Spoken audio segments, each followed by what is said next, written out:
Welcome to ABC campus. आज हम ice 38 intangible asset का एक पास्ट एग्जाम कर रहे हैं फ्रॉम ऑटम 2020 और इस क्वेश्चन के अंदर कुछ इंप्लीकेशन आईस 23 बोरिंग कॉस्ट और आईस 36 इम्पेयरमेंट ऑफ एसेट्स की भी हैं। क्वेश्चन का टाइटल है Kabil limited. Kabil limited is in process of finalizing its financial statement for the year ended 31 December 2019। Following information pertains to QL's intangible assets. Intangible asset as at 31 December 2018 यानी last year के data, opening values for this year. तो product design की cost, accumulated depreciation और useful life given है और ERP software की भी same information given है। उसके बाद cost incurred on development of product design was capitalized in 2018. The competition of the product is increasing. QL has estimated the following net cash inflows from the product. तो cash flows दिए हुए हैं, इससे value in use calculate हो जाएगी। Impairment के indication भी है कंपटीशन इंक्रीज होना, और उसकी बेसिस पर हम इम्पेयरमेंट टेस्ट भी इसका कर लेंगे। नेक्स्ट इन्फॉर्मेशन हमारे पास है कि on 1 January 2019 QL entered into an agreement to replace existing ERP software with a new ERP software at a cost of rupees 360 million. According to the agreement, 40% payment was made on signing of the contract.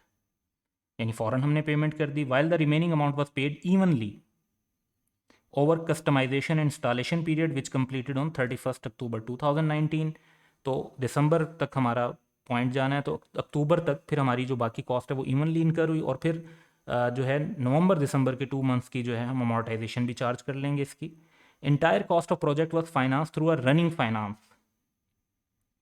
From Honhaar bank at markup of 15% per annum. क्योंकि एक running finance है तो this is general boring, और 15% का एक ही boring है तो हमें कैपिटलाइजेशन रेट कैलकुलेट करने की ज़रूरत नहीं है। जो ये रेट है यही कैपिटलाइजेशन रेट है। The software became operational on 1 November 2019।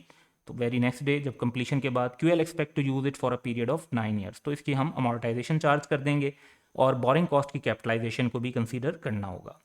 Existing ERP software will be continue till 31 दिसंबर 2020। तो जो हमारा एग्जिस्टिंग ERP सॉफ्टवेयर है उसकी अब जो लाइफ है वो 1 साल और है, यानी 1 साल 2019 का और 1 साल 2020 का, तो टोटल रिमेनिंग लाइफ 2 ईयर्स है। On 1st January 2019, QL acquired a license for rupees 600 million for a period of 5 years. QL made an initial payment of rupees 100 million and the remaining amount will be paid in 2 equal installment on 1st January 20 and 21. तो इसका मतलब है इसको तो present value लेना चाहिए remaining amount की। Cash price equivalent of the licence is rupees 520 million. खुद ही इक्विवेलेंट कैश प्राइस हमें दे दी है तो हमें प्रेजेंट वैल्यू लेने की ज़रूरत नहीं। हम इसको 600 मिलियन पे रिकॉर्ड नहीं करेंगे, हम इसे 520 मिलियन पे रिकॉर्ड करेंगे। On expiry of 5 years, the license is renewable for further 5 years at an insignificant cost of rupees 15 million.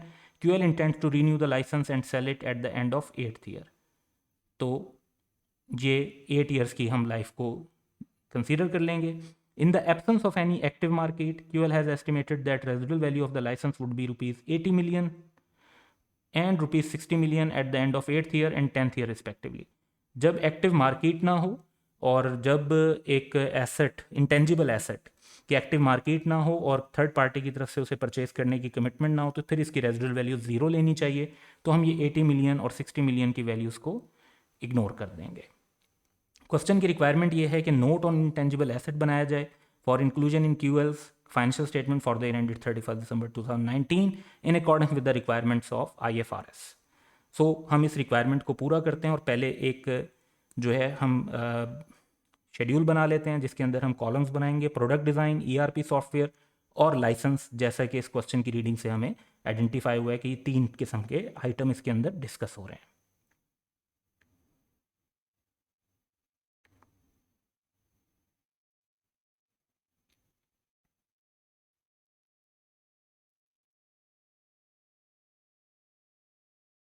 तो प्रोडक्ट डिज़ाइन और ERP सॉफ्टवेयर हमारे पास पहले से मौजूद हैं। लाइसेंस जो है एक नया एसेट ऐड हुआ है, तो हम इन एसेट्स को अपनी जो है आंसर के अंदर रिफ्लेक्ट कर रहे होंगे। तो सबसे पहले हम इंफॉर्मेशन अपने सामने लेते हैं जिसमें हमारे पास ओपनिंग वैल्यूज़ हैं प्रोडक्ट डिज़ाइन की, कॉस्ट एंड एक्यूमुलेटेड एप्रिसिएशन और ERP सॉफ्टवेयर की भी। तो ये ओपनिंग अमाउंट्स हम इनकॉर्पोरेट कर लेते हैं। 750, 200, 75, 80 और फिर नेट 675, 120, और लाइसेंस तो इसी साल में लिया है तो लास्ट ईयर उसकी वैल्यू 0 थी। तो इस बेसिस पर हमारे सामने जो है ओपनिंग फिगर्स आ गई। नेक्स्ट इन्फॉर्मेशन हमारे पास है कि प्रोडक्ट डिज़ाइन के एसेट पर जो कॉस्ट इनकर हुई थी, एक डेवलपमेंट का एसेट है ये 2018 में कैपिटलाइज हुआ था, यानी इस साल से पीछे। The competition for the product is increasing, तो यहाँ से हमें इंडिकेशन मिल रही है इम्पेयरमेंट की। And QL has estimated the following net cash inflows from the product. अब नेट कैश इनफ्लोज अगर हम देखें तो करंट ईयर है 2019, 1 year, 2 year, 3 year, 4 year, 5 year, 6 years, और 6 ईयर्स के बाद नील कैश फ्लोज एस्टिमेटेड है।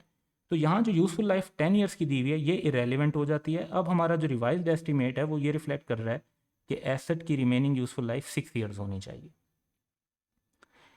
तो कैश फ्लोज हमें दिए हुए नेक्स्ट ईयर्स के, और pre tax and post tax discount rate दिया हुआ है। तो पोस्ट टैक्स डिस्काउंट रेट जो है वो हमें यूज़ नहीं करना, हम pre tax discount rate use करेंगे IAS 36 की रिक्वायरमेंट के मुताबिक। तो हम प्रोडक्ट डिज़ाइन का जो है वो अमोर्टाइजेशन को भी देखेंगे और साथ के साथ फिर इसकी इम्पेयरमेंट टेस्टिंग को भी देखेंगे। तो बेस्ड ऑन दिस इंफॉर्मेशन हम आगे चलते हैं।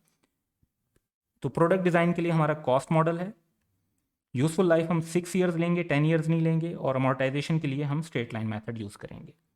तो अमोर्टाइजेशन जब हम कैलकुलेट करते हैं तो हमारे पास 750 माइनस 75 रिमेनिंग एसेट जो है वो 675 का as calculated here as well, और 6 ईयर्स उसकी अब रिमेनिंग जो बेनिफिट आ रहे हैं तो 112.5 की हम अमोर्टाइजेशन रिकॉर्ड कर लेंगे। Once we record this amortisation तो अब हमें ईयर एंड पर जो डाटा गिवन है उस हिसाब से हम वैल्यू इन यूज़ कैलकुलेट कर सकते हैं। So value in use calculate करते हैं और इम्पेयरमेंट लॉस आ जाएगा।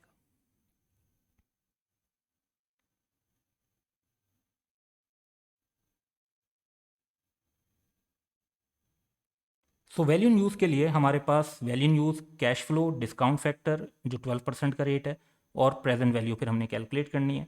तो ईयर 2020 में हमें 190 के कैश फ्लोज और जिस पे 12% का डिस्काउंट फैक्टर कैलकुलेट होगा basically 1.12 raise to power n, यानी फर्स्ट ईयर में हमने -1 लिया होगा, फिर -2, -3 एंड सो ऑन। तो प्रेजेंट वैल्यू आ जाती है 169.6।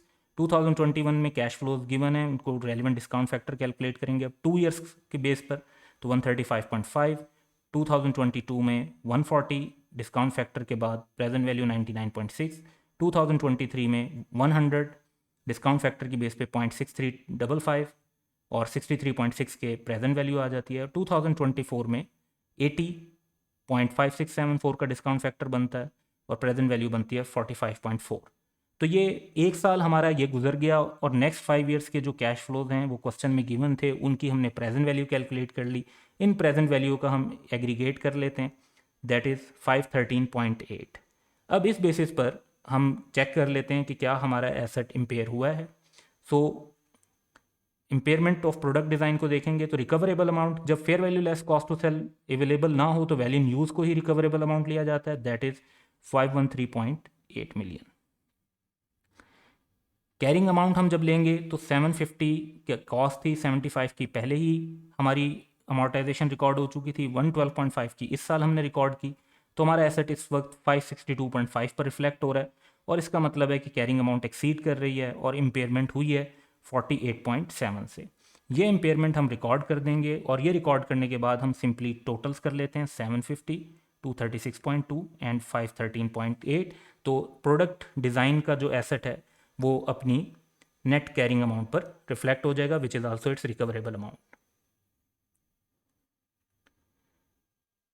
नेक्स्ट हमारे पास जो इन्फॉर्मेशन है वो है कि 1 January 2019 that is year start, QL entered into an agreement to replace existing ERP software. तो आपने 360 मिलियन की कॉस्ट लगानी है, जिसमें से 40% इनिशियली पे कर दिया है, was made on signing of the contract, and the remaining amount यानी 60% amount was paid evenly. Evenly का मतलब है कि हर पीरियड में एक जैसी, over customisation installation period which completed on 31 October. तो जनवरी से अक्टूबर तक ये 10 मंथ्स का टाइम है। उसके बाद entire cost of project was finance through running finance from, तो जनरल बोरिंग यूज हुई है from Honhaar bank at markup of 15% per annum, ये कैपिटलाइजेशन रेट है। Software became operational on 1 November, इसका मतलब है कि इसकी अमोर्टाइजेशन नवंबर एंड दिसंबर 2 मंथ्स की चार्ज होगी। QL expect it to use for 9 years, तो ये 9 ईयर्स की बेस पर अमोर्टाइजेशन होगी। एग्जिस्टिंग ERP सॉफ्टवेयर जो है वो नेक्स्ट ईयर के एंड तक यूज़ होगा, यानी 2019 एंड 2020 2 ईयर्स, तो इसकी डेप्रिसिएशन और अमोर्टाइजेशन हम 2 ईयर्स की बेस पर कैलकुलेट करेंगे। सो रेलिवेंट कैलकुलेशंस की तरफ चलते हैं इस इंफॉर्मेशन की बेस पर। तो ERP सॉफ्टवेयर पे कॉस्ट मॉडल है, पुराने सॉफ्टवेयर की जो लाइफ है वो 2 ईयर्स है और न्यू की 9 ईयर्स, और मेथड स्ट्रेट लाइन का हम यूज़ करेंगे। तो जो डेवलपमेंट है उसकी कॉस्ट कैलकुलेट करनी है हमने, कॉस्ट ऑफ सॉफ्टवेयर। तो पहले हमने एडवांस पे किया 360 मिलियन का 40%, तो दैट इज़ 144 मिलियन। उसके बाद हमने जो अमाउंट इवनली इनकर्ड की वो 60% अमाउंट है, दैट इज़ 216, तो ये टोटल 360 ही बन गया। लेकिन अब इन पे जो बोरिंग कॉस्ट की कैपिटलाइजेशन कैलकुलेट करनी चाहिए वो हमें थोड़ा ख्याल करके करनी है, क्योंकि जो हमने फॉरेन पैसे दे दिए उस पर तो पूरे 10 मंथ्स का इंटरेस्ट बनेगा। 144 मिलियन 15%, 10 मंथ्स का इंटरेस्ट बनता है 18। लेकिन ये जो अमाउंट इवनली इनकर की है, अमाउंट जब इवनली इनकर की गई होती है तो एक्सपेंडिचर सारा एक साथ नहीं लगा, इसलिए फिर हमें एवरेज अमाउंट ले लेनी चाहिए। तो डिवाइड बाय 2 हमने इसलिए किया क्योंकि अमाउंट इवनली इनकर हो रही थी, और इवनली इनकर होने की वजह से 2 से जब हम डिवाइड करते हैं तो हमारे पास एवरेज एक्सपेंडिचर आ जाता है। तो एवरेज एक्सपेंडिचर पे 15% के हिसाब से 10 मंथ्स में वो एवरेज एक्सपेंडिचर हमारा लगा, तो वो हमारी बोरिंग कॉस्ट जो उस पर बनती है वो 13.5 बनती है, और इस तरह से हमारा जो एसेट रिकॉर्ड होगा इनिशियली वो 391.5 पे रिकॉर्ड होगा। इसके बाद हम इसकी अमोर्टाइजेशन को देखते हैं। तो एग्जिस्टिंग जो एसेट है वो 200 में से 80 का अभी तक उसकी ये वैल्यूज़ हैं, 200 और 80, और रिमेनिंग लाइफ जस्ट एक साल और चलना है, एक साल 2019 का ये वाला, एक नेक्स्ट ईयर 2 ईयर्स, तो 2 ईयर्स की बेस पर उसकी 60 की अमोर्टाइजेशन बनती है। जो न्यू हमने सॉफ्टवेयर बनाया है ये वाला, इस पर 9 ईयर्स की लाइफ है और 2 मंथ्स सिर्फ हुए हैं हमें, तो सिर्फ 2 मंथ्स की 7.25 की अमोर्टाइजेशन बनती है। इस तरह हमारे पास टोटल अमोर्टाइजेशन आ जाती है 67.25, जो कि हम अपने शेड्यूल में रिफ्लेक्ट कर लेंगे। इसके बाद हमें सिंपली टोटल्स कर लेने चाहिए और हमारे पास ERP सॉफ्टवेयर की कैरिंग अमाउंट आ जाएगी 444.25।